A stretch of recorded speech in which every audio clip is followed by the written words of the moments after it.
दिलेल्या मापाच्या कोनाचे दोन समान भाग करणे. पहा, प्रथम एक रेषा आखून आपल्याला दिलेल्या मापाचा म्हणजे इथे 60 अंशाचा आपण कोन मापकाने कोन तयार करून घ्यायचा. या बिंदूवर मार्क केलंय, तिथून योग्य अशी रेषा मारून घ्यायची. हा झाला कोन. 60 अंशाचं माप या ठिकाणी द्यायचं आणि या कोनाला नाव द्यायचं कोन ए, बी आणि सी.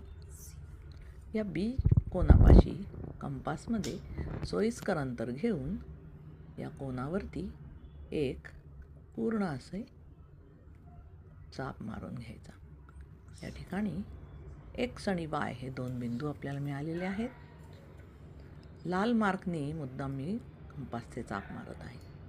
एक्स आणि वाय एवढे अंतर घेऊन एकदा एक्सवरती कंपासचं टोक ठेवून चाप मारायचा आणि एकदा वायवरती कंपासचं टोक ठेवून चाप मारायचा.